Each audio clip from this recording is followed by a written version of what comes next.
Hello, what's up? This is Cotman back again. Back again for another detalyadong review, and this time pag-uusapan natin is this Tecno Camon 30 Premier. Okay, sulit kaya ito. By the way, the price is 23,999. So basically this is 24,000 pesos. Ang tanong, sulit ba ito sa price tag niya? Pero mamaya nyo na sagutin yan. Tingnan nyo muna yung mga susunod, o pakinggan nyo muna yung mga susunod ko sasabihin, kasi this is detalyadong review naman eh. So specs, ito yan. So currently this is running on Android 14 High OS 14. Yeah, as you can see, High OS version 14.0.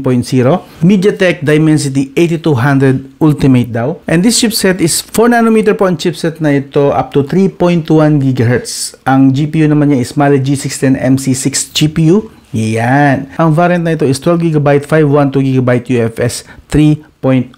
I'm not sure kung may iba pang available na variant, like maybe 8GB lang. I don't know, hindi ko alam niya. Pero ang alam ko lang is 12GB, 512GB lang ang nakikita ko dun sa kanilang website. Yung UFS 3.1 na rin. But anyway, kung gusto niyo pang basahin tong specs na to, pause nyo na lang yung video. Mag-move on na ako sa detalyadong review.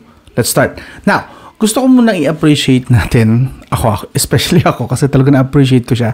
Ang ganda ng design na ito. My God, flagship level. Ang bigat po talaga, and this is flagship feel. Hindi po siya pipitsugin na feel, mabigat. At base sa nakita ko sa kanyang website, this has aluminum frame.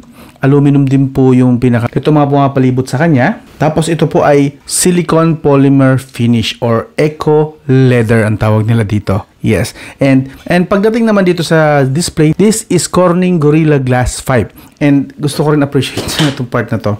Yung kanyang free case. This is wow. Ganito na siya kaganda. Ganito na siya ka-premium. And then yung case, ganon din kaastig. Kung ganon kaastig yung totoong itsura niya, ganon din ang kaastig pagka sinutan siya ng frame. Look at that, oh. Lalong bumigat nga lang, but look at that, oh.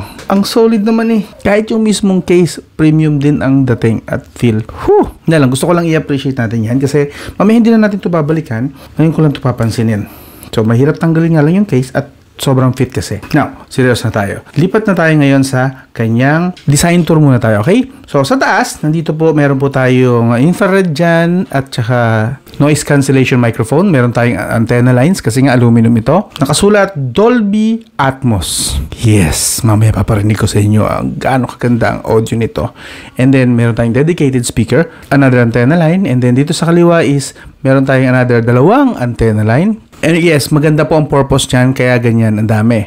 Kasi mamaya papakita ko sa inyo yung mga speed test. This one, the volume rocker, and then pag bumaba na tayo sa pinakababa, nandito naman po ang SIM tray. Another microphone na nasa antenna line, I don't know why, pero okay lang. Meron tayong USB Type-C 2.0, another antenna line, and yung main speaker. Sa kanan, antenna lines ulit at mismong power button. Power button lang po ito since na kung mapapansin nyo, kanina pa ako nag-under display fingerprint. Alright? Now, gusto ko lang ipakita sa inyo saglit. Yung kanyang SIM tray, meron po siyang dual SIM pero wala po siyang expandable storage. That means hindi na kayo makakapag-extend pa rito na mas malaki pa na storage in case na gusto nyo pa. But 512GB storage naman na I believe is sobrang laki na. And if ever na gusto nyo talaga mag-expand, I would recommend to use this Orico flash drive na to. 512GB. Alam ko meron nito hanggang 2TB. Depende sa availability. But this one, sobrang bilis po, especially kapag supported po nung inyong storage. Yung bilis din niya. So in terms of design, masasabi ko lang, premium talaga yung feel. Even the grip, yung bigat, sakto lahat, okay na okay. That's the design pa lang ha. Bibigyan ko na agad ito ng 9 out of 10. Yes. Now, lipat naman tayo sa display. Itong display na to ay 6.77 inch, 1.5K resolution, LTPO AMOLED. Yes. Meron po siyang 120Hz screen refresh rate. Kita nyo naman. At supposedly up to 1,400 nits yung brightness niya. Pero tinest ko siya, okay naman, viewable naman, but I don't believe 1,400 nits to. Tansya ko nasa 1,000 nits lang ito. But still, very viewable po kahit tanghaling tapat. Okay pa rin naman. At sa touch sampling rate naman, supported po niya 250, 333, and 500 Hz touch sampling rate. As you can see dyan sa screen. Supported din po niya ang 10 multitouch just in case na gusto nyo pong mag-gaming na maraming daliri. And wideband level 1. That means pwede po kayo manood dito ng Netflix, up to full HD plus, even up to 2K resolution niya pwede pa eh. And supported din naman niya HDR. So, solid po manood dito. Phablet size pa ito, di ba? And papakita ko lang sa inyo saglit yung kanyang display settings para may idea lang kayo. Display settings. So, meron po tayo ditong high brightness mode. Ito pala yata. Siguro kaya hindi ko nakuha yung 1400 nits na maximum brightness niya kasi naka-off pala ito. Pero, like I said, viewable naman kahit dito naka-on. Siguro pag in-on to, mas ma-appreciate ko yung 1400 nits. So, meron pala dito. Sorry. My bad. Pagpasensyahan nyo na. So, pwede pa lang i-on yan. Kaso nga lang malakas po sa battery yan once na in-on nyo na yan. Color style, meron po tayo ditong bright color and original color. So, original color lang po na gamit natin this whole review. Pero kung gusto nyo talaga makulay, saturated talaga, is bright colored, pwede. Solid yan. Mas tumapang yung kulay niya actually. And cool color, default, and warm color. Merong available na options din. Screen refresh rate, the whole time ginamit po natin ay 120Hz screen refresh rate. Pero just in case lang, kung gusto nyo mas makatipid-tipid ng konti pero smooth pa rin, 90Hz available din po. And yung standard, 60Hz. Or, if you want, you can let the phone decide kung anong screen refresh rate ang para sa inyo. Depende sa mga ginagawa nyo. Well, from social media to gaming or basic use lang. You can go for auto switch to refresh rate.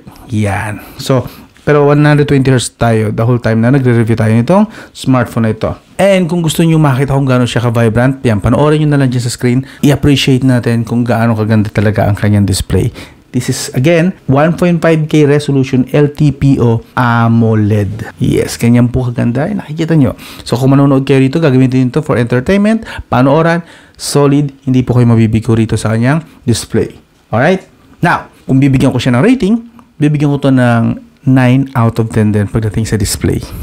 Yeah. Now, lipat tayo sa audio na. Audio. Dito sa audio, meron tayong dedicated na dalawang speaker talaga, stereo. And I tested this sa gaming. Talagang rinig ko yung kaliwa at kanan. Panalo. Ang sarap maglaro dito. To be honest, alam ko hindi ito gaming phone, pero gusto kong maglaro sa mga ganitong klase ng mga magaganda ang speaker eh. Talagang loud at clear at crisp. Ganon kaganda ang speaker nito. Panalo. So, paparinig ko na lang sa inyo para may idea kayo. Pero I can't promise na ma-justify ng microphone ko yung maririnig yung sound. But here it is.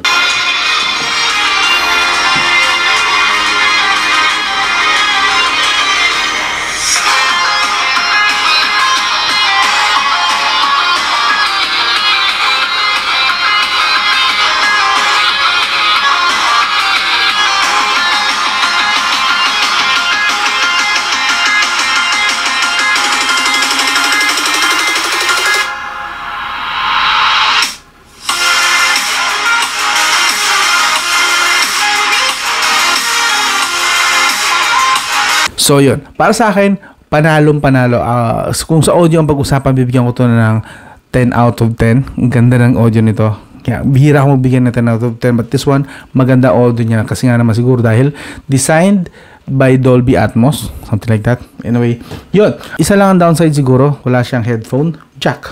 So, going wireless kayo rito. Bluetooth or TWS. So, anyway. Sa quality ng audio, 10 out of 10 para sa akin. Winner. Now, lipat naman tayo sa connectivity. Sa connectivity, meron po siyang 4G, LTE, 5G, VoLTE, and VoWiFi. See, 4G calling and Wi-Fi calling. Supported po niya. That's VoLTE and VoWiFi ha. Just in case na hindi po kayo aware. Siyempre, tinest natin ang mobile data nito. Solid po. Maganda po, sumagap siya ng mobile data. Very reliable kahit na medyo mahirap ang signal dito sa area namin.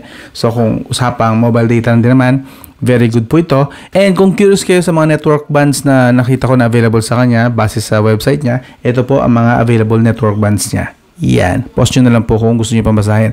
Now, sa Wi-Fi naman, supported po nito ang 2.4 GHz and 5 GHz Wi-Fi. So, currently connected po tayo sa 5 GHz and impressively enough, kayang-kaya po niyang isagad ang 600 Mbps ko dito sa bahay. Yan. So, I like this. Pagdating sa mobile data and Wi-Fi. Para sa akin, pwede nitong tapatan actually ang aking Red Magic 9 Pro.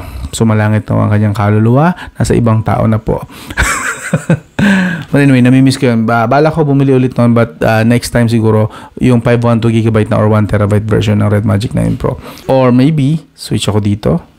Pinag-iisipan ko pa. But anyway, continue tayo. Meron din po pala siyang Bluetooth 5.3. Yes. Ang supported po nito ng Bluetooth 5.3 niya is at least most high fidelity na audio codec from Qualcomm aptX hanggang Savitech na mga codec. So very good po. Okay na okay po kung gagamit kayo dito ng mga high-end na mga Bluetooth earphones. Ma-appreciate nyo talaga kung ito ang gagamitin nyo. Meron din po siyang NFC. As you can see, yun ang NFC. Nakita naman natin logo. Meron din siyang infrared port just in case na kailangan nyo ng gamitin itong remote. And meron din po siyang FM radio. Wow, FM din. Parang sa Infinix din. Well, magkapatid naman kasi talaga sila, si Tecno, Infinix, and Idol. So, expected na natin yan. Now, sa GPS accuracy naman, makikita nyo, supported po niya hanggang 2 meters accuracy. So, very good po ito, above average pagdating sa accuracy ng GPS. Magagamit nyo talaga ito sa Google Maps and Waze sa mga tropa nating riders at tropa nating mga drivers. So, kung magamit lang talaga kayo ng smartphone nyo for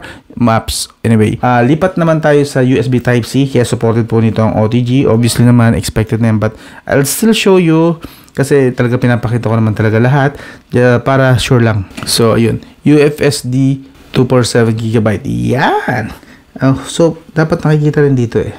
Orico USB drive. So, nadidetect po niya and actually mabilis yung transfer dito nung ginamit ko last time. So, eject muna natin bago tanggalin. Always, eject your micro SD and flash drive pagka huhugutin sa smartphone para hindi masira agad. Okay? So, ngayon, lipat naman tayo sa camera. So, sa camera, meron po siya. Ito, matindi po ang camera nito kasi this is really a camera smartphone. Nakikita nyo, tatlong lente po yan, tatlong sensors. Lahat po yan 50 megapixel. And even sa front camera, 50 megapixel. So, lahat po ito 50 megapixel. Hindi po ito hinaluan ng witi-witing 8 megapixel or 2 megapixel. Lalo na yung 2 megapixel. Hindi po hinaluan to. Kasi talagang flagship siya, I believe. Yung main camera nito, 50 megapixel f1.9 with OIS. Yung sumunod ay 50 megapixel ultra-wide f2.2 naman po yun. And another 50 megapixel yung rectangle na yon, that's periscope f2.2. Kaya po niya hanggang 3 times optical zoom. Alright? And sa front naman, 50 megapixel f2.5 front cam. Siyempre, papakita ko sa inyo yung mga pictures. So, pagdating sa clarity lang din naman ako, talaga namang maaasahan po siya. This is low light pa. Sa room ko lang to. Isang bumbilya na ilaw. Pero ganito kaganda yung details nung kinukuha na natin na mga pictures. This one, ako lalo na to. Look at that details. Zoom in tayo. Kita natin ang pinaka-details ng bawat nung halaman na yun. And looking at even na Luffy, parang close-up lang yung kuha. Pero nandito ako niyan, nakadistansya. Solid. Ang ganda ng kulay niya. Ang ganda pati ng saturation niya. Buhay na buhay. Talagang popping yung kulay. Solid. Yes. Ito, ang ganda ng dynamic range niya rito. Yung bright and dark na parts talagang kuha. Talagang realistic Yes, ito. Ayan mas realistic kuha. Ang ganda ng kuha rito. And then, sa part na yun, nagbe-blur kasi nga naman dito tayo nag-focus sa abs niya at saka dito sa short. So, solid. Dito maganda execution niya sa separation ng background ko. So, dito, kita natin, malinaw, di ba? And then, pag tinignan natin yung paligid, kita mo natin, nag-blur na talaga siya. So, perfect yung pagkaka-separate niya ng background and yung pagkaka-blur. So, bokeh effect talaga. Wow! Same goes here. Ganun din, ito ang linaw din sa mga gilid-gilid niya, even dito sa gitna, nakukuha niya na mapalabo talaga kasi nadidetect niya yung difference ng malayo at malapit. Same here, ang ganda rin ng kuha actually. And then sa front cam, pakita ko lang sa inyo, dito medyo slightly na-dismay ako ng konti kasi medyo may konti na tayong processing. So kuminis ako dito, hindi naman, like I said, di naman ako makinis, maraming butlig-butlig ang mukha ko at itim-itim. So this one, ang kinis ko, medyo nagmukha akong bata na mga around 3 years ago. Pero yun ay hit and miss naman. Dito naman sa sumunod na kuha, for some reason, naging visible na yung butlig-butlig ko, yung bako-bako sa mukha ko. And then, dito, ganun ulit. Nagkaroon ng processing. Medyo kuminis na naman ako, pero medyo artificial dito yung processing niya, halatang halata. So, front camera medyo nagwawalay ng konti. And dito rin, kita natin, medyo nagkaroon ng beautification. Medyo pinakinis niya rin ako rito. Pinakulubot ko na nga yung mukha ko, pero makinis pa rin ako. Yeah. And then dito, medyo okay ng bagya. Slight lang yung effect niya ng beautification. I don't know why, medyo hit and miss yung kanyang front. Pero once na nakuha naman niya na maayos, okay naman, ayan, kita na, may mga wrinkles na talaga ako rito. So, kuha niya na maayos yun. Hindi ko alam kung ano ang trigger para magkaroon siya ng, maging aggressive siya sa beautification at bigla na maging okay ulit. Same ilaw lang din naman yung kinukuha na, wala naman masyado na bago. For the rest of the pictures, papakita ko na lang sa inyo rito. Yan.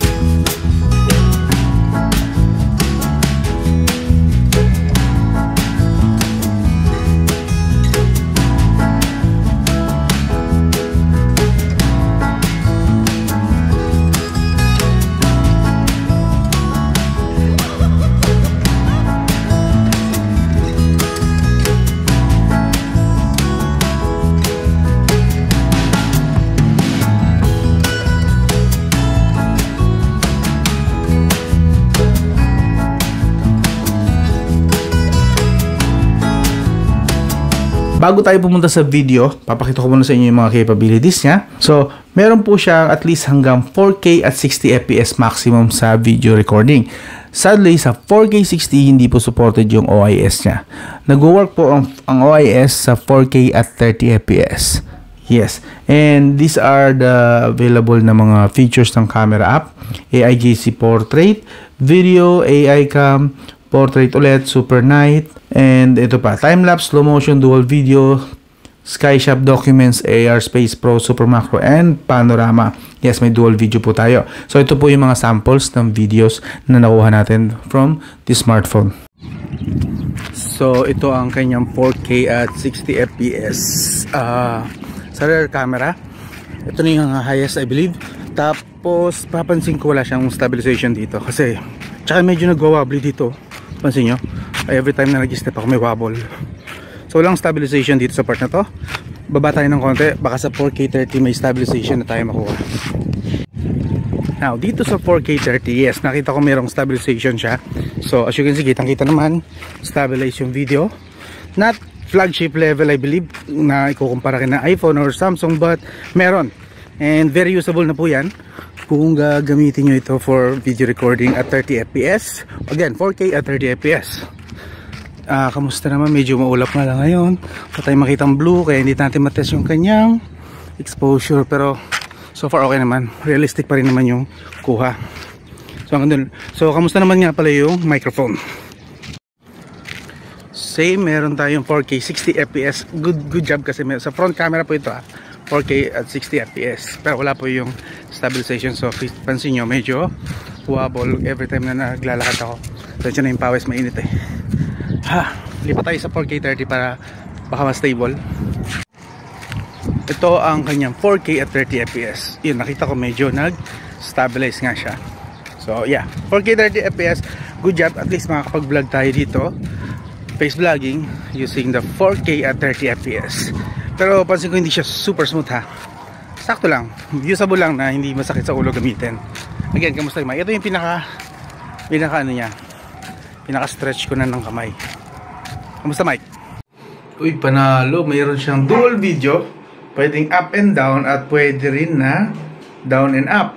Actually may isa pang dual video na pwedeng maliit lang ako, floating window lang itong isang camera. So solid, no?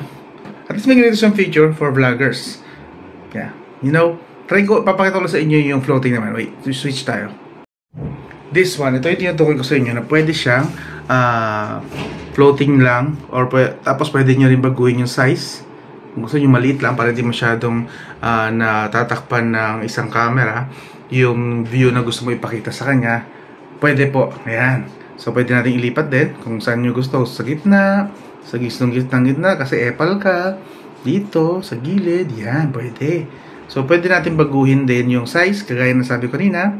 Tap nyo lang yung mismong picture nyo or yung video na nagpo-float din, lalabas yung pwede nyo baguhin yung size. Ayan.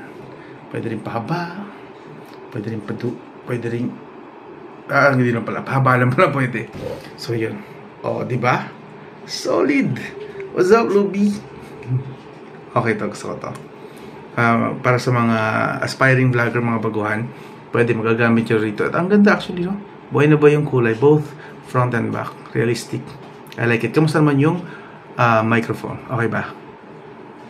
So yun, overall para sa akin, very good yung kanyang camera. Although may mga hit and miss ng konti, and of course the 4K 60 medyo nang hinayang ako, walang OIS man lang, medyo wobbly ng bahagya. So medyo na dismaya ng bahagya ako dun sa part na yun. Pero I guess that's what we can get sa 24,000 pesos. No, kasi in my mind, ang naisip ko is, kasi si Samsung S23 ko kaya, but nung nabili ko kasi yun around 70k. So malayo naman ang difference. So I guess okay na to para sa kanyang price tag. Pasasabi ko na pwede na, hindi na tayo lugi doon, kasi yung tinutukoy ko naman kasi na in my mind na kinukumpara ko siya is masyadong mahal na rin naman compare sa kanya. So kung camera, very good na to. It's just that siguro bibigyan ko lang ito ng around 8 out of 10. Yeah, or 7. To be fair, 8 out of 10 na din. Kasi maganda rin naman yung mga kuha. So solid na rin.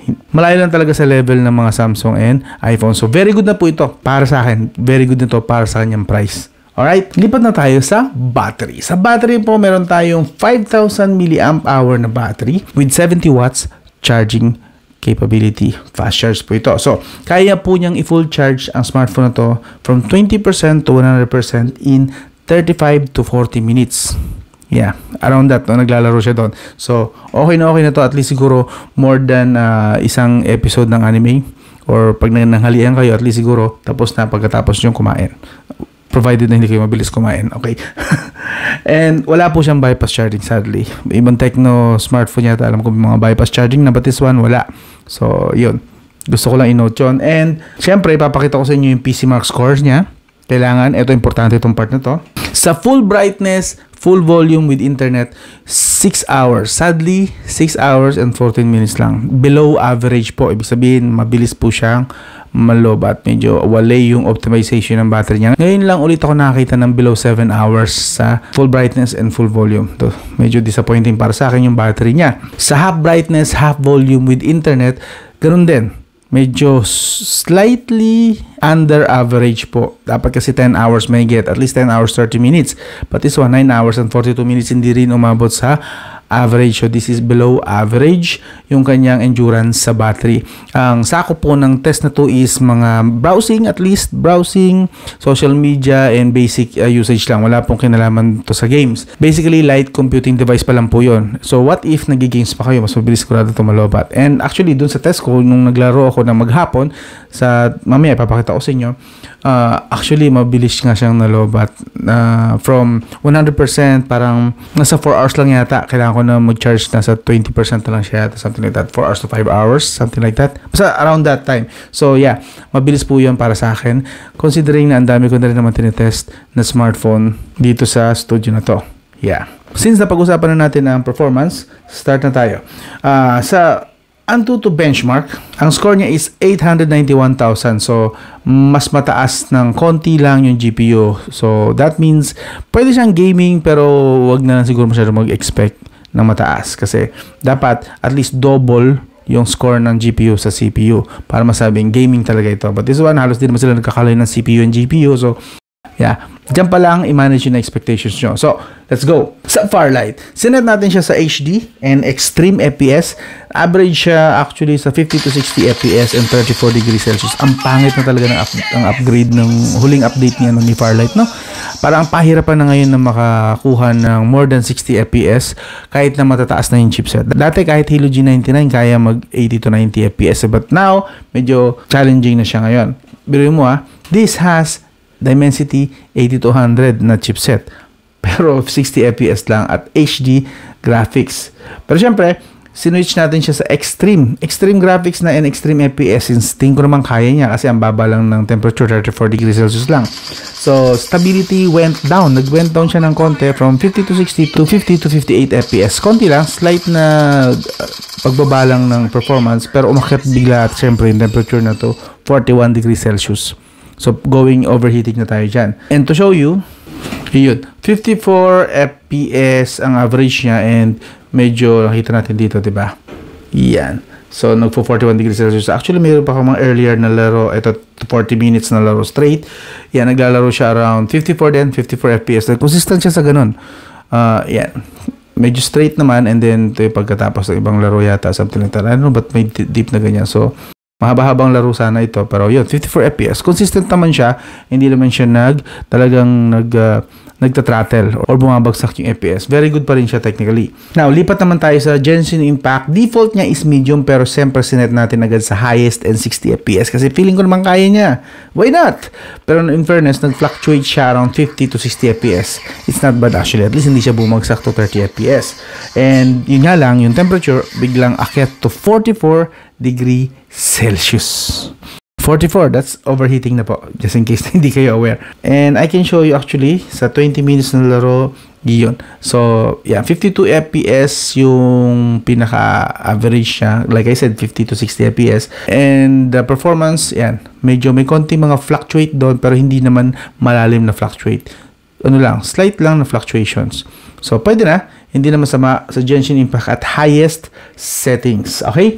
Now, Call of Duty Mobile. Sinet natin siya sa low graphics and ultra FPS. nag-fluctuate siya around 40 degrees Celsius and 60 FPS actually. So, papakita ko sa inyo saglit. So, yan. 60 FPS average and then yun, fluctuation ng konti. Sobrang bagya lang. Basically, that's stable na kung tutusin.